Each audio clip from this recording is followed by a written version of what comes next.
दिल्ली से बिहार का जगह एक जगह से दूसरी जगह है, इन दोनों डिस्टेंस के बीच में कितना प्रेशर है उसे हम कहते हैं। एक लैटिट्यूड से दूसरे लैटिट्यूड पर जो हवा चल रही है उसे कहते हैं, क्योंकि देखिए नीचे से मॉइस्चर गया था, ऊपर से आएगी जब हवा तो वापस ड्राई होगी। टेम्परेचर जो 15 से 20 डिग्री तक रहता है, हमारे लू के बराबर गर्म नहीं रहता है क्योंकि हम तो ज्यादा गर्मी में है। हाय एवरीवन, क्या हाल चाल है सभी लोगों के, कैसे हैं आप लोग। उम्मीद करता हूं कि मेरे सारे बच्चे इस टाइटन बैच को देखकर अब अपने को ये फील कर रहे होंगे कि उनका सिलेबस जो है वो लगभग पूरा हो चुका है, क्योंकि ये वो चैप्टर्स हैं जो कुछ आखिरी के ही बाकी हैं। मैक्सिमम चैप्टर्स आपने कर लिए हैं और मैं ये उम्मीद करता हूं कि आप लोगों के कर के लिए बल्कि फाइनल ही हो गए होंगे और फाइनल और भी जाने चाहिए, क्योंकि अब भाई एग्जाम देने कुछ ही वक्त बाकी, अब कब तक का वेट कर रहे हो। तो चलिए शुरुआत करते हैं आज बिना किसी देरी के एक ऐसे चैप्टर की जो बहुत ही प्यारा चैप्टर है, एटमॉस्फेरिक प्रेशर एंड विंड्स की बात करते हैं। कैसे करेंगे इस चैप्टर को, तो ऑब्वियसली हम जैसे करते आए हैं वैसे ही करेंगे। वन शॉट हमारा ये लेक्चर पूरा रहने वाला है। शुरुआत करते हैं एयर के साथ। एयर आप जानते हैं फिजिकल सब्सटेंस है, बिल्कुल फिजिकल सब्सटेंस है, आपको जो है महसूस हो जाता है तो फिजिकली टच भी करते हैं। It is a mixture of several gases, में बहुत सारी गैसेस होती हैं जो कि एटमॉस्फेयर में प्रेजेंट होती हैं, और हवा का अपना एक वेट भी होता है, ये जानते हैं, क्योंकि हवा का अगर वेट नहीं होता तो खड़े होकर किसी पहाड़ी पे देखिए आपको धक्का लगेगा, तो वो वेट होता है। तो एयर क्या करती है, अपना प्रेशर छोड़ती है, एयर जो है अपना प्रेशर छोड़ती है सरफेस पे। So the weight of air on a unit area of the अर्थ, एक पर्टिकुलर एरिया पे जो एयर का जो प्रेशर होता है, एयर का जो दबाव है उसे क्या कहते हैं, हम एयर प्रेशर कहते हैं। सो वेट ऑफ एयर, एक पर्टिकुलर एरिया पे जो एयर वेट डाल रही है, वो वेट कह लीजिए, प्रेशर कह लीजिए, बात एक ही है, वो होता है। एटमॉस्फेरिक प्रेशर की बात करें तो वो प्रेशर का मतलब होता है force per unit on A area against the surface. एक जगह पर जो एयर है अपना प्रेशर डाल रही है उसे क्या कहेंगे, एटमॉस्फेरिक प्रेशर कहते हैं। अभी हमने पढ़ा कि उसे एयर प्रेशर, और हम जो उसे नाम दे रहे हैं प्रेशर से, एटमॉस्फेरिक प्रेशर भी वही वैसा ही है, बस क्या दिख रहा है आपके एटमॉस्फेयर में पूरे पर यूनिट जगह पर कोई प्रेशर डल रहा है वो एटमॉस्फेरिक प्रेशर हो जाता है। दोनों टर्म बहुत सिमिलर सी है।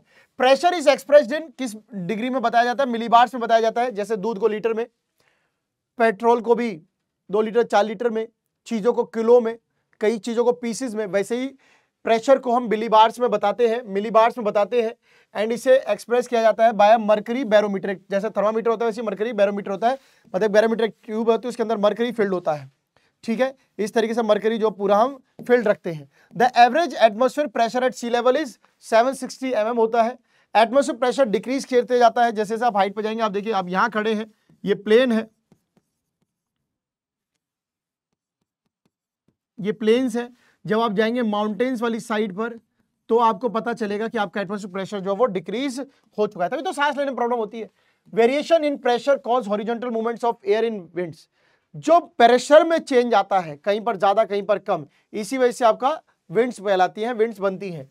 विंड्स एक जगह से दूसरी जगह जाती हैं, हम जानते हैं, तो अपने साथ ऑब्वियसली हीट एंड मॉइस्चर को भी एक जगह से दूसरी जगह ले जाती होंगी, एंड जिनकी वजह से जब हीट एंड मॉइस्चर जाता है तो प्रेसिपिटेशन, मतलब अगर हम कह सकते हैं फॉर एग्जांपल रेनफॉल, उसी हिसाब से होता है, उसी हिसाब से होता है। And that affect both temperature and humidity, उस जगह पे टेम्परेचर ह्यूमिडिटी को करेंगे। देखिए आप जानते हैं एयर है, एयर जब वार्म होती है तो वो राइज करती है, ऊपर की तरफ जाती है, राइज करती है तो उसमें मॉइस्चर कैपेसिटी बढ़ जाती है, उसमें मॉइस्चर कैपेसिटी जो है वो बढ़ जाती है। क्या हो जाती है, बढ़ जाती है। जब मॉइस्चर कैपेसिटी को होल्ड कर पाएगी, मॉइस्चर को होल्ड कर पाएगी, तभी ये बारिश जाके ऊपर जाके कंडेंस्ड होगा, कंडेंस जाके ऊपर मतलब ऐसे बादल बनने लगेंगे, फिर ड्रॉपलेट होगी, फिर ये वापस ड्रॉप के रूप में आएगा, और जिसे हम कहते हैं प्रेसिपिटेशन, जिसे हम क्या कहते हैं, प्रेसिपिटेशन। तो ऑब्वियसली डायरेक्टली इनडायरेक्टली वहीं जाके ये इन्वॉल्व हो गया। Pressure is normally measured in millibars, ये हम जान चुके हैं। Variation pressure shown by the means of isobars, देखिए जो वेरिएशन होती है प्रेशर में उसे हम मान लीजिए जैसे आइसोबार है, हमने कह दिया ये आइसोबार है। अगर ये बहुत पास पास है तो डिफरेंस बहुत कम होगा टेम्परेचर में, अगर ये दूर दूर है, डिस्टेंस बहुत दूर है, तो इसका मतलब टेम्परेचर में बहुत ज्यादा डिफरेंस है। क्लोज क्लोज मतलब टेम्परेचर में ज्यादा डिफरेंस नहीं दिख रहा आपको, प्रेशर में ज्यादा डिफरेंस नहीं दिख रहा है। These are the lines joining the places having the same barometric pressure. ये अब मान लीजिए कहीं पर आपका 90 प्रेशर है और इसके सामने 100 है, तो ये यहां से कनेक्ट नहीं हुआ, यहाँ कहीं 90 होगा तो 90, एक लाइन वाले पूरे वर्ल्ड में जो है ये कनेक्ट करते हुए मिल जाएंगे। Barometer consist of a long narrow tube filled with mercury, मैंने बताया था ट्यूब होती है जो कि मरकरी से फिल्ड होती है। दो टाइप के बैरोमीटर होते हैं, फोर्टिन्स बैरोमीटर होता है, फिर एनरॉइड बैरोमीटर होता है। चलिए कोई बात नहीं, ये समझ में आ गया कि एक, अगर मान लीजिए जैसे इंडिया का ही बात कर लीजिए,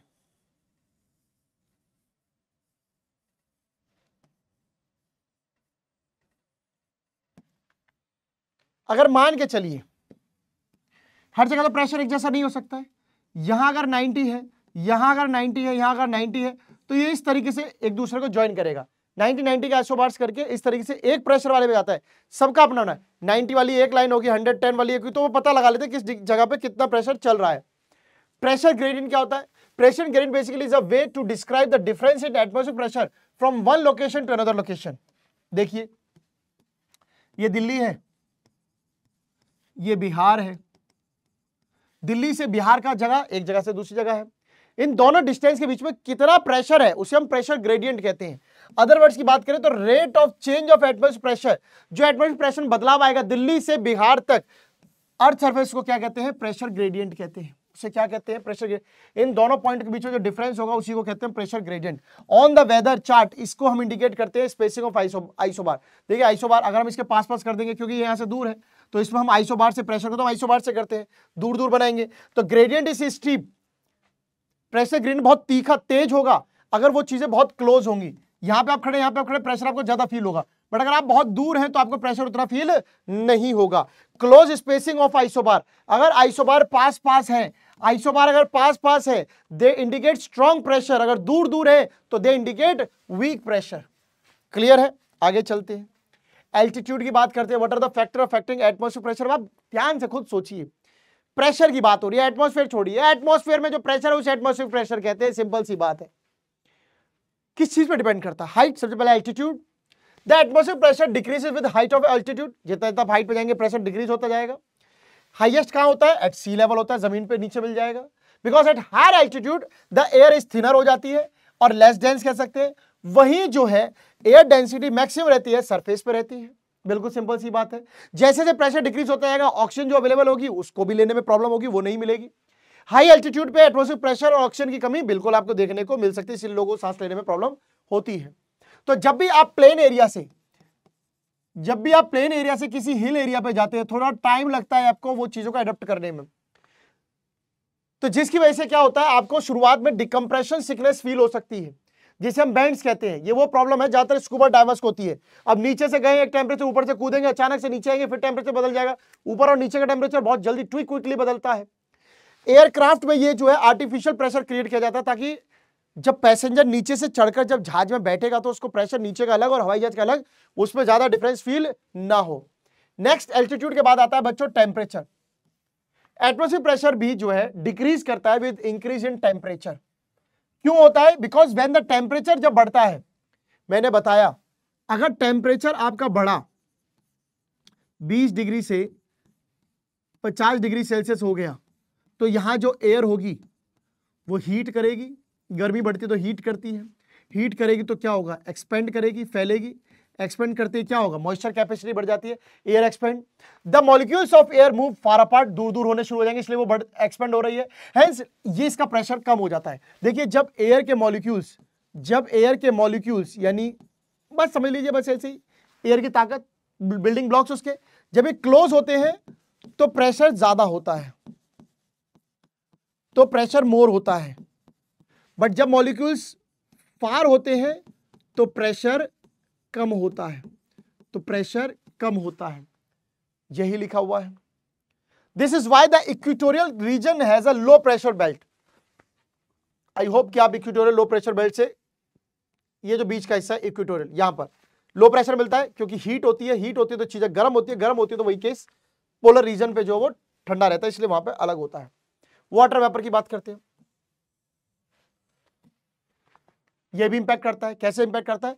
जो वेट है ना वाटर वेपर का, वो कम होता है बच्चे, कम होता है हवा से कम होता है। वाटर वेपर जब ऊपर जाएगा, अब प्रोसेस पूरा समझना, हवा का जो है वजन ज्यादा मान लीजिए और वाटर वेपर का वजन कम होता है। जब वाटर एवोपरेट होके ऊपर एटमॉस्फेयर जाता है गैस, तो वाटर वेपर जो मॉलिक्यूल्स है वो जगह लेते हैं अदर गैस मॉलिक्यूल की, जो हवा में होंगे, हवा में जो और चीजें उन्हीं की जगह को लेके तो जाएंगे, कहीं अलग से तो आएंगे नहीं।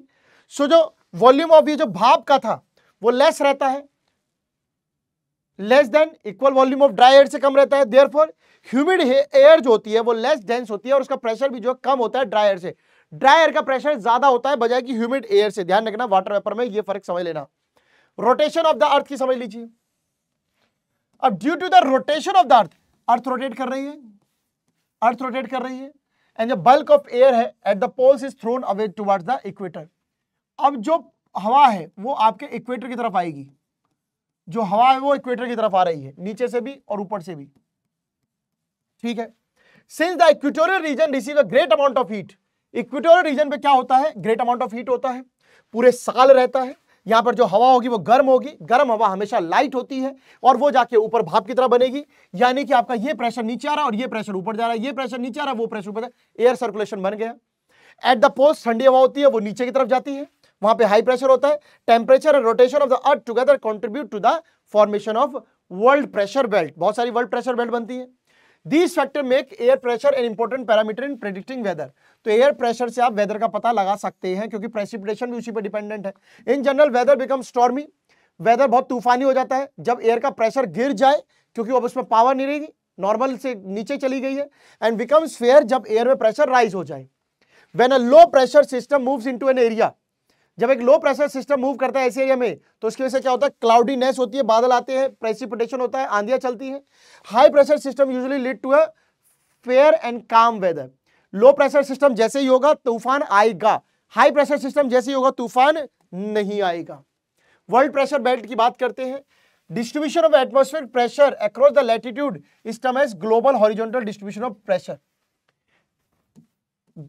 यहां पर जो ये बेल्ट होती है इसको आप global horizontal distribution of pressure कहते हैं। ऑन द अर्थ सरफेस 7 तरह की बेल्ट ऐसी देखने को मिलती है। पहली बात कर लीजिए, इक्वेटोरियल लो। दूसरा, 2 सब ट्रॉपिकल, एक नॉर्दर्न हेमिस्फीयर में, एक साउदर्न हेमिस्फीयर में।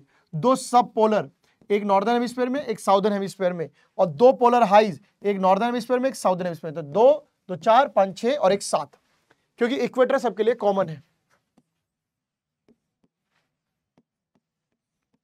ट्रॉपिकल, सब ट्रॉपिकल, पोलर, ट्रॉपिकल, सब ट्रॉपिकल, पोलर। 1, 2, 3, 4, 5, 6, 7, क्लियर है। 7 प्रेशर बेल्ट आपको देखने को मिलेंगे। ये रही हाई प्रेशर पोलर, सब पोलर, सब ट्रॉपिकल, इक्वेटोरियल, सब ट्रॉपिकल, सब पोलर एंड हाई प्रेशर। आ जाइए, पोल्स पे आप जानते हैं क्या होता है, ठंडा होता है, तो यहां कैसा प्रेशर होगा, हमेशा हाई प्रेशर होगा। ठंडी जगह पे हाई प्रेशर होता है। क्यों होता है, due to the rotation of earth चल रहा है, इसीलिए बारी बारी तो भाई वहां पे प्रेशर बन रहा होता है कि जैसा। सब पोलर एरिया में आ जाइए, from 60 to 65 degree, north south दोनों तरफ की बात कर रहा हूं। एक तरफ की बात समझो तो दोनों तरफ की बात समझ लेना। जो अर्थ की रोटेशन होती है उसकी वजह से क्या होता है, बल्क जो हवा होती है वो मूव करती है टुवर्ड्स द इक्वेटर की तरफ, क्योंकि हमेशा ही air moves, always remember, air move from high pressure to low pressure. इस समय हाई प्रेशर कहां है, पोलर एरिया में है, सब पोलर एरिया में है, सब ट्रॉपिक्स में है, ट्रॉपिक्स में है। इक्वेटर में हमेशा ही लो प्रेशर रहेगा, और हमेशा एक के कंपैरिजन उससे नीचे वाला लो प्रेशर रहेगा, उससे नीचे वाला, उससे नीचे वाला, इस तरीके से रहेगा। तो इक्वेटर क्रिएटिंग लो प्रेशर बेल्ट इस एरिया में हो गया है। चलिए, अच्छी बात है। इक्वेटोरियल लो प्रेशर बेल्ट की बात करते हैं। ये लो प्रेशर बेल्ट कहां मिलती है, 0 to 5 degree north and south. ये 0 डिग्री हो गया, 5 degree north, 5 degree south. Due to the vertical rays of the sun, sun की किरणें सीधी पड़ती है, यहाँ पे इंटेंस हीटिंग होती बहुत होती है। एयर जो होगी एक्सपेंड करेगी, राइज करेगी, ऊपर चली जाएगी, है ना। तो यहाँ पे क्या बन जाएगा, लो प्रेशर एरिया बन जाएगा। This low pressure belt is also called doldrum. इस लो प्रेशर एरिया का बोल जाता है डोल्ड्रम, क्योंकि ये वो जोन होता है जब यहाँ पे बिल्कुल टोटल कूल काम, कोई आंधी तूफान नहीं चल रहा होता है। सब ट्रॉपिकल हाई प्रेशर बेल्ट की बात बता रहा हूं, तो यहाँ पर पहले ही हाई प्रेशर लिखा हुआ है, 30 डिग्री नॉर्थ, 30 डिग्री साउथ में जो है चलता है। इस एरिया को जो है हाई प्रेशर एरिया कहा जाता है। इसको हॉर्स लैटिट्यूड के नाम से भी जाना जाता है, क्योंकि यहाँ पर भी हाई प्रेशर, ऐसे पूरा हाई प्रेशर जोन बनता है। Winds always blow from high pressure to low pressure, always high pressure to low pressure, यानी कि ऊपर से नीचे ऐसे चलेंगे, ठीक है। So the winds from the sub tropical region blow toward the equator as trade wind. जब वो सब ट्रॉपिकल से इक्वेटर की तरफ आएंगी तो ऐसा वो ट्रेड विंड्स आती हैं। एंड ट्रेड विंड्स जो होती है, equator trade winds towards sub polar low pressure as westerlies. तो ऐसे ट्रेड विंड आ रही है एंड टुवर्ड्स सब पोलर की तरफ जाएगी, तो कैसे जाएंगी, एज ए वेस्टर्ली जाएंगी।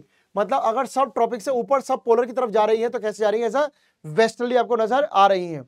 सरकम पोलर लो प्रेशर बेल्ट, अब ये लो प्रेशर बेल्ट है, ये आता है भाई साहब का 60 डिग्री नॉर्थ एंड साउथ के बीच में आता है।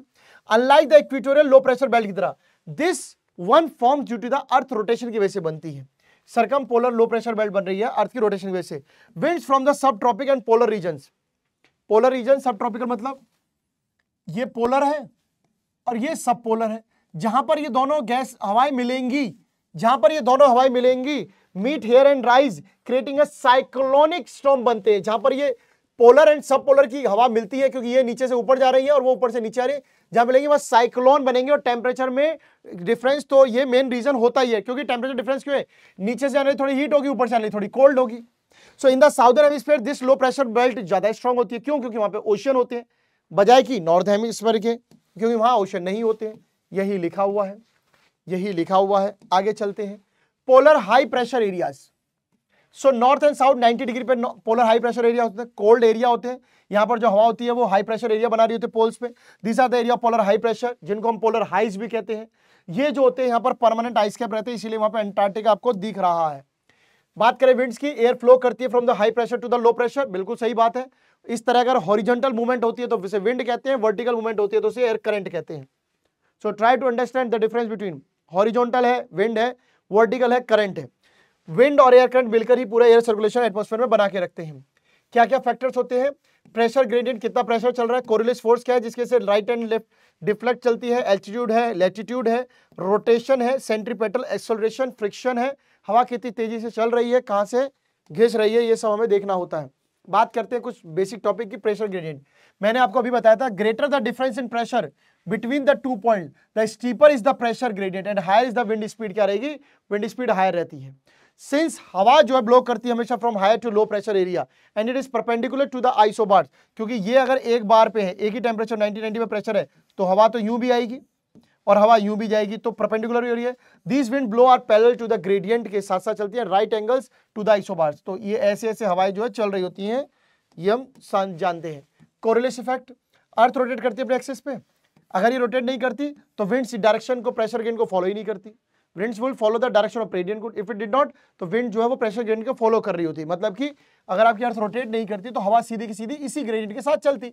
बट एक्चुअल में हवा तो हमने देखा कि यहां से ऐसे डिफ्लेक्ट करती है, यहां से ऐसे विंड डिफ्लेक्ट कर जाती है, but the rotation produces another force, क्योंकि अर्थ रोटेट कर रही है, ऐसे गोल गोल घूम रही है, जैसे लट्टू घूमता है, तो जैसे झूला घूमता है सर्कल पर पे जो पार्क में लगा होता है, तो एक और फोर्स बनती है जिसे कहते हैं कोरिलेस फोर्स। ये नजर नहीं आ रही है बट इसका इंपैक्ट नजर आता है, जो कि एयर को डिफ्लेक्ट कर देता है। यहां से आने वाली एयर इधर डिफ्लेक्ट, नॉर्थ हेमिस्फीयर से ये इधर डिफ्लेक्ट हो जाती है। डिफ्लेक्शन लीस्ट होता है इक्वेटर पे ना, हाईएस्ट होता है पोल्स पे। This trend turn to the flow of air by changing direction, change कर देते हैं ओरिजिनल स्टेट पाथ से। मतलब एक गैस, एक हवा को यूं आना था बट ये तो यूं मुड़ गई, और इसको यूं जाना था, ये यूं मुड़ गई। The wind start deflecting to its right in the northern hemisphere, left in the southern hemisphere में होता है, ये ध्यान रखना। तो ये आप देख सकते हो। नेक्स्ट बात करते हैं types of wind. The winds which blow through out the year, एक लैटिट्यूड से दूसरे लैटिट्यूड पर जो हवा चल रही है उसे कहते हैं परमानेंट विंड या प्रिवेलिंग विंड या फिर प्लेनेटरी विंड। जो हवा पूरे पूरे साल आपको दिख रही है चलने के लिए उन्हें planetary wind, prevailing wind, permanent winds भी कहते हैं। Certain winds reverse the direction periodically, कुछ विंड्स होती हैं जो परमानेंट नहीं चलती है, जिन्हें हम कहते हैं पीरियोडिक विंड्स, यानी समय समय पर चलने वाली विंड्स, समय समय पर चलने वाली winds. There are certain winds in different part of the world which flow in comparatively small areas. एक विंड हो गई जो हमेशा चल रही है, एक हो रही है जो कभी कभार चल रही है, एक होती है जो लोकल एरिया में चलती है, उसे कहते हैं लोकल विंड्स, जैसे लू, चिनुक, मिस्ट्रल। क्लियर है, क्लियर है। आगे चलते हैं, आगे चलते हैं, ट्रेड विंड्स की बात करते हैं। The winds blowing from the sub tropical high pressure area 30 degree north south to the equatorial low pressure belt are extremely steady winds, इन्हें कहते हैं हम ट्रेड विंड्स। यानी कि इधर से विंड जो आपकी चल रही है सब ट्रॉपिकल, इक्वेटर, ट्रॉपिकल, सब ट्रॉपिकल, यहां से जो इक्वेटर तक चल रही है उसे कहते हैं हम trade winds. In other words they cover almost the entire area, 30 degree north 30 degree south का पूरा एरिया कवर करती हैं। हम ऐसे ले लें, अगर मान लो 30 डिग्री ये नॉर्थ है और ये 30 डिग्री साउथ है, तो इसके बीच में पूरी हवा ट्रेड विंड्स ही चल रही हैं। The trade winds are result of pressure gradient from sub tropical belt to the equatorial belt के कारण ये प्रेशर बना है। नॉर्दर्न हेमिस्फीयर में ये wind moving towards the equator is deflected by the earth rotation to flow south westward. तो देखिए wind को इक्वेटर की तरफ सीधा जाना था, सीधा जाना था, ये ईस्ट है, ये वेस्ट है, ये नॉर्थ है और ये साउथ है। हवा ऐसे आ रही है, जाना था ऐसे, मुड़ गई ऐसे, मुड़ गई ऐसे। नीचे जाने वाली हवा जो है वो towards the left, obviously south east, obviously इधर से आने वाली हवा इधर मुड़ गई। नेक्स्ट बात करते हैं, ट्रेड विंड्स अपने साथ बहुत ज्यादा रेनफॉल लेके आते हैं ईस्टर्न कोस्ट ऑफ कॉन्टिनेंट पे, ट्रॉपिक से अंदर ही। वेस्टर्न कोस्ट पे यहां पर जो कोई रेनफॉल नहीं होता है, क्योंकि यहां पर ये ऑफशोर चलती हैं। ऑफशोर मतलब समुद्र से दूर होती हैं, ईस्ट के पास पहुंचते पहुंचते ऑनशोर हो जाती हैं। West areas within the tropic, इसीलिए वेस्टर्न एरियाज में सूखापन होता है, एरिडिटी होती है। वेस्टर्न एरियाज में क्या होता है, एरिडिटी होती है, वहीं ईस्टर्न एरियाज में एरिडिटी नहीं होती है, सूखापन नहीं होता है। Great desert of Sahara, Kalahari, Atacama desert, ये इसी चीज की निशानी है, ये इसी फिनोमिना की वजह से बने हुए हैं। ट्रेड विंड की बात करें तो from tropical high pressure to low pressure चलती हैं, ये हम जानते हैं। Since they are warm winds होती हैं, so they pick up moisture, गर्म होती हैं, मॉइस्चर पिक कर सकती है, कैपेसिटी होती है, तो ये ऑब्वियसली हैवी रेनफॉल करती है eastern side of tropical land पे, वेस्टर्न साइड नहीं। They are called north east trade wind, क्योंकि नॉर्थ हेमिस्फीयर में से नॉर्थ ईस्ट ट्रेड विंड कहते हैं, and south east trade wind कहते हैं साउदर्न हेमिस्फीयर में। They have fixed velocity, speed बराबर होती है, रेगुलर रखते हैं। दे आर द परमानेंट और प्रिवेलिंग विंड है, ये मैंने आपको बताया, ट्रेड विंड परमानेंट विंड होती है। वेस्टर्लीज की बात करें, वेस्टर्लीज कह लीजिए, प्रिवेलिंग वेस्टर्लीज कह लीजिए, 35 डिग्री नॉर्थ 35 डिग्री साउथ के बीच में चलती है। कहां से चलती है, again from sub tropical high pressure belt to the, from high pressure to the low pressure, sub tropical to sub polar low pressure. Equator नहीं, सब ट्रॉपिकल यहां है, पोलर ऊपर है, सब पोलर ऊपर फिर पोलर है, मतलब दोनों मीट करेंगे एक जगह पे। So in the northern hemisphere westerly generally blow from south west to the north east, south west समझते हो ना, यहां से इधर की तरफ ब्लो कर रही है। And in the southern hemisphere उल्टा ब्लो करती हैं। These are the onshore winds. Trade wind जो थी ऑफशोर थी, वेस्टर्लीज ऑनशोर विंड होती है, तो ऑब्वियसली ये जो है रेनफॉल करती है। आगे चलते हैं, they blow from sub tropical high pressure to the sub polar low, ये हम पढ़ के आए हैं। काफी स्ट्रॉन्ग विंड्स होती हैं, काफी स्ट्रॉन्ग विंड्स होती हैं। They are interspersed by the cyclones and cause light result, ये साइक्लोन्स की वजह से कई बार कट भी जाती हैं। ये विंड वेस्टर्ली हवाएं जो रुक जाती हैं, फिर छोटी मोटी बूंदाबांदी करती हैं, स्ट्रॉन्ग होती है साउदर्न हेमिस्फीयर में, there is absence of land mass होता है इसलिए। नेक्स्ट बात करते हैं polar easterlies, the winds that originate in the north and south polar region, क्योंकि पोलर एस्टर्लीज है तो ऑब्वियसली पोलर एरिया में बनी होंगी, एंड ये ब्लो करेंगी toward the circum polar low pressure zone, क्योंकि पोलर तो होता है हमेशा हाई प्रेशर, उससे जस्ट नीचे वाले सर्कम पोलर के लिए, सब पोलर के लिए उस एरिया में जाती हैं। They start from polar high zone, originate करती है आइस कैप्ड एरिया से, यानी कि लैंड मास इन आर्टिक एंटार्क्टिक, वहां पानी का तो कोई लेन देन नहीं है। नॉर्दर्न हेमिस्फीयर में they from the north east and are called north east polar winds. Southern area में from the south east polar winds कहलाते हैं, इन डायरेक्शन इसके, यानी कि they also get deflected to the both, in both hemisphere, southern and hemisphere and western, southern hemisphere and northern hemisphere, west side जाती हैं, hence they are called the polar easterlies. Cold winds होती हैं क्योंकि obviously ठंडे area से आ रही हैं, polar easterlies कहते हैं। When they blow over oceans they become warm हो जाती है, क्योंकि ओशन का टेम्परेचर आइस कैप से ज्यादा होता है।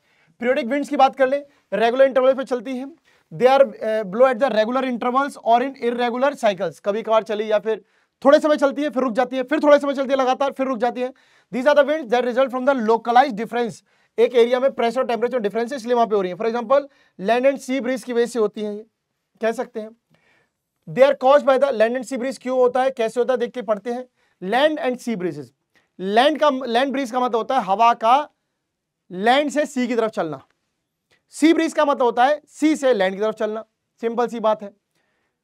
और ऑब्वियसली ये जो मूवमेंट होगी ऐसे ही रहेगी, high pressure to low pressure ही रहने वाली है, high pressure to low pressure रहने वाली है, high pressure to low pressure रहने वाली है।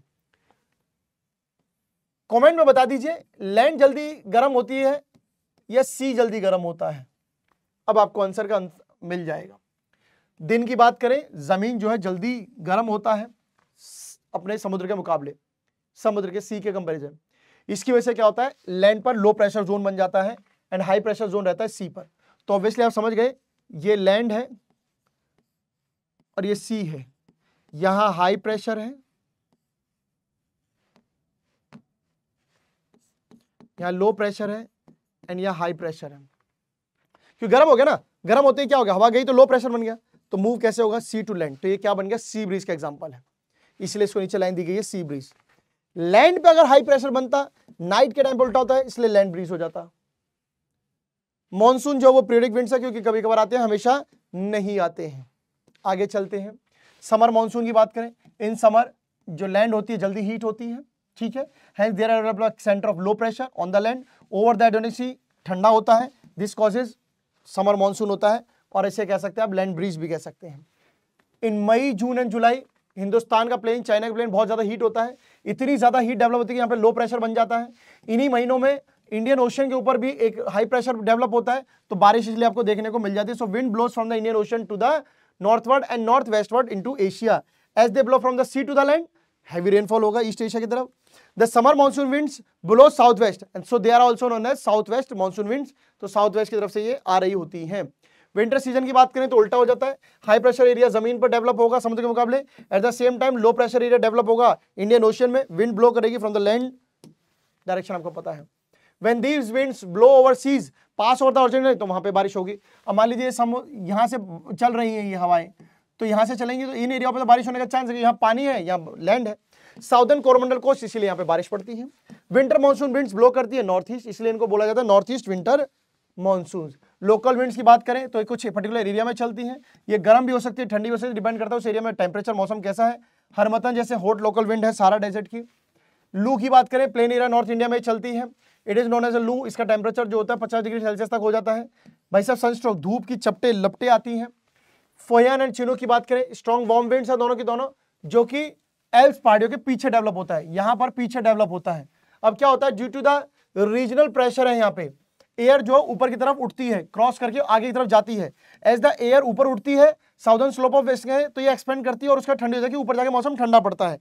कंडेंसेशन स्टार्ट होता है जब एयर जो है ऊपर जा जाके एक टेम्परेचर तक पहुंच जाती है, सैचुरेट हो जाती है, उसके बाद क्या होता है, बूंदे बनती है, और बूंदे बनने के बाद वो प्रेसिपिटेशन होता है, बारिश होनी शुरू हो जाती है। हाउएवर नीचे आते तक मौसम वापस ठंडा हो जाता है। Due to this air is compressed and warm, air गर्म हो जाती है, most of the moisture is lost हो जाता है, एंड जो वापस वैली तक जाता है वो ड्राई विंड जाती है, वो फॉयन होती है, क्योंकि देखिए नीचे से मॉइस्चर गया था, ऊपर से आएगी जब हवा तो वापस ड्राई होगी।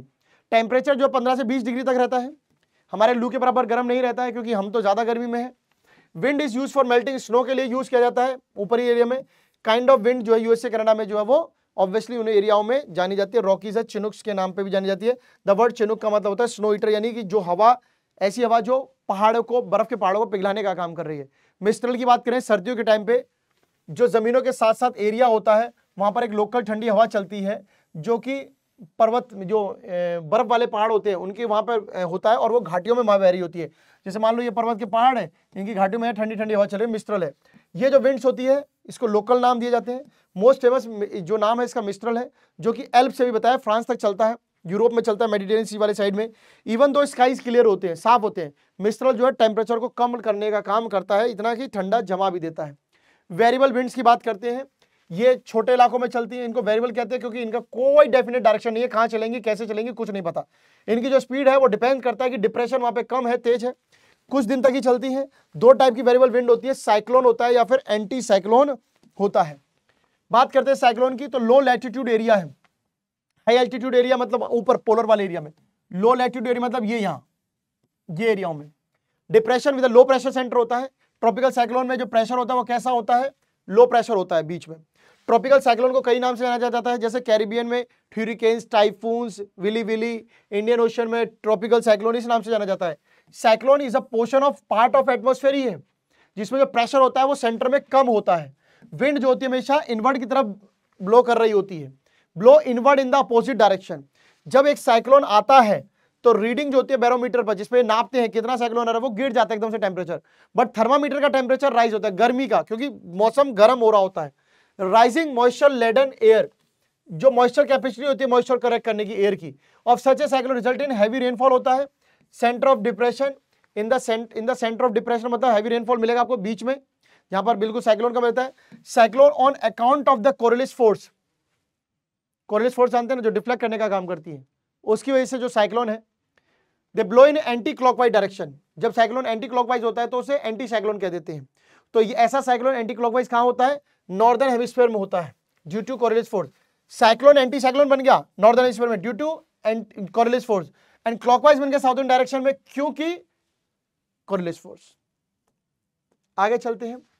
साइक्लोन जो होते हैं they are associated with the turbulent weather condition. जब साइक्लोन आते हैं ऑब्वियसली वेदर कंडीशन बिगड़ जाती है, घने बादल हो जाते हैं, तेज तेज हवाएं चलती हैं, बारिश होती है। ट्रॉपिकल साइक्लोन्स की वजह से काफी प्रॉपर्टी को नुकसान होता है, इसीलिए ये जो साइक्लोन होते हैं ये ट्रॉपिकल रीजन में आते हैं, बेसिकली 8 डिग्री से 20 डिग्री नॉर्थ एंड साउथ के बीच में चलते हैं। मोस्ट ऑफन ये जो ऑरिजिनेट होते हैं साउथ चाइना सी में ऑरिजिनेट होते हैं, जिनके से काफी नुकसान होता है साउथ चाइना सी वाले एरिया में। हिंदुस्तान में भी बात करें तो अरेबियन सी और बे ऑफ बंगाल वाली साइड काफी नुकसान हो जाता है। सेंट्रल पार्ट जो होता है साइक्लोन का वो काम होता है, एंड वो जो होता है आराम से एकदम आई ऑफ साइक्लोन कहते हैं सेंट्रल पार्ट को। उसके आसपास जो बहुत शोर शराबा टर्बुलेंट तूफान होता है। Force of the winds depend करता है कि इंटेंसिटी कैसा लो प्रेशर में, जितना ज्यादा डिफरेंस होगा उतनी ज्यादा स्ट्रॉन्ग जो विंड चलेंगी। बात करते हैं टोर्नेडो की। ये भी एक तरह का आपने देखा होगा ट्रॉपिकल साइक्लोन का पार्ट होता है जो जमीन पर ही आता है। इसका डायमीटर 300-400 मीटर होता है। ये घना होता है फ्यून शेप, मतलब ऐसा आपने देखा होगा वो जो विदेशों में आता है ऐसे वाला। It has a low pressure in the centre, again वही चीज। Speed of the wind may be 500 to 800 kilometre हो सकती है। टोर्नेडो जनरली एक्सपेंड करते हैं ओवर कहाँ आते हैं, ट्रॉपिकल वाटर वाले एरिया में आते हैं, नॉर्थ अमेरिका की साइड में। ये होता है फ्यून shape. Other form of tropical cyclone hurricane है ना, टाइफून है, साइक्लोन बन जाते हैं, ये सब नाम है। टेम्परेट साइक्लोन, टेम्परेट साइक्लोन की बात करें तो मिड लैटिट्यूड एरिया में आते हैं। इनकी डिग्री जो होती है 35 डिग्री से लेकर 65 डिग्री बीच में होता है। इन्हें एक्स्ट्रा ट्रॉपिकल या वेव साइक्लोन भी कहते हैं। ट्रॉपिकल साइक्लोन की तरह नहीं है which are produce and develop mainly over the land sea. Temperate cyclone बल्कि सी और लैंड दोनों पे आते हैं। ट्रॉपिकल सिर्फ सी पे चल रहा था, ये सी एंड लैंड दोनों पे आते हैं। Whereas the tropical cyclones are limited to small area. Tropical cyclone छोटे एरिया पे आते हैं, ये बड़े एरिया पे आते हैं और ज्यादा नुकसान करते हैं। In temperate cyclone wind speed कम रहती है, रेनफॉल बहुत हल्का होता है बट कई दिन तक होता है। Centre of a tropical cyclone is known as the eye, उसको भी आई कहते हैं, इसको भी आई कहते हैं। विंड जो होती है शांत होती है with no rainfall. In a temperate cyclone there is not even a single place जहां पे आंधी तूफान बारिश ना होता हो। Direction of winds rapidly change at the front, वो चेंज होती रहती है direction of winds. The approach of a temperate cyclone जब आता है टेम्परेचर गिर जाता है, मर्क्यूरी लेवल गर्मी गिर जाती है, हवा तेज तेज चल रही होती है। सन के आसपास जो एकदम से आप देखेंगे सूर्य के आसपास एक लाइन सी, एक अलग सा रिफ्लेक्शन सा बन जाता है। एंड मून के आसपास भी छोटी मोटी बूंदाबांदी भी होती है। एंटी साइक्लोन की बात करें, there is a high pressure in the core, high pressure रहता है उसमें, साइक्लोन में नहीं रहता था। एंटी साइक्लोन उल्टा है तो उसके में रहेगा। विंड उसमें इनवर्ट जाती थी, इसमें आउटवर्ड जाएंगी। यहाँ पर विंड एंटी क्लॉकवाइज थी नॉर्दर्न हेमिस्फीयर में, यहाँ क्लॉकवाइज है। वहाँ क्लॉकवाइज थी साउदर्न हेमिस्फीयर में, यहाँ एंटी क्लॉकवाइज है, उल्टा करना है। Since they are the centre of high pressure, वहाँ लो प्रेशर था। Found in area of descending air current, हल्के एयर करंट कम प्रेशर वाले एरियाओं में जाते हैं। बात करते हैं जेट स्ट्रीम की। जेट स्ट्रीम क्या होती है, कंसंट्रेटेड बैंड्स, यानी कलेक्शन ऑफ बैंड्स, इकट्ठी एक साथ बहुत तेज हवाएं चलती है, उसे कहते हैं। कहाँ चलती है, ट्रोपोपॉज एंड स्ट्रेटोस्फेयर के बीच में, जो कि सरफेस से 10 से 15 किलोमीटर ऊपर है। ये कब बनती है, जब आसपास जो है they form near boundaries of adjacent air, अगल बगल हवा जो होती है विद सिग्निफिकेंट डिफरेंस जिनमें टेम्परेचर, एक हवा में टेम्परेचर बहुत तेज है, एक में बहुत ठंडी है, एक बहुत गर्म है, सच एज जहां पोलर का है एंड द वार्मर एयर है। आप समझ रहे, अगर मान लो यहाँ से पोलर आ गई और यहाँ से इक्वेटर से गर्म हवा गई तो मिलेंगी, तो वहां ये बनते हैं। तो ये स्ट्रेटोस्फेयर बताया है मैंने। सब ट्रॉपिकल जेट स्ट्रीम अगर 30 degree latitude, polar front jet stream is assured with the polar front zone पे निकलते हैं। Major jet stream westerly winds in the northern hemisphere में होता है। During the summer easterly jet stream बनती है tropical area में, typically in a region where dry air encounters more humid air. तो दोनों एयर में टेम्परेचर है, ये ह्यूमिड है, ये ड्राई है, तब आपका जेट स्ट्रीम जो वो बनता है। क्लियर है, तब आपका जेट स्ट्रीम जो वो बनता है। इंपॉर्टेंस क्या है जेट स्ट्रीम की, मेट्रोलॉजिस्ट से फ्यूचर का, टेम्परेचर का, वेदर का पता लगा सकते हैं। एयरलाइन इंडस्ट्री को बूस्ट मिलता है, फ्यूल कम लगाना पड़ता है, जिस दिशा में, जिस डायरेक्शन हवा चल रही है उस डायरेक्शन में जहाज को छोड़ देते हैं। जेट स्ट्रीम से आपकी बारिश का भी पता चलता है, प्रेसिपिटेशन का भी पता चलता है। So thank you so much. उम्मीद है कि आप लोगों को ये चैप्टर समझ में आ गया होगा प्यारे बच्चों। मिलते हैं अगली बार, तब तक के लिए बाय, टेक केयर, मुस्कुराते रहिए, पढ़ते रहिए, एंजॉय करते रहिए। Thank you so much, bye bye.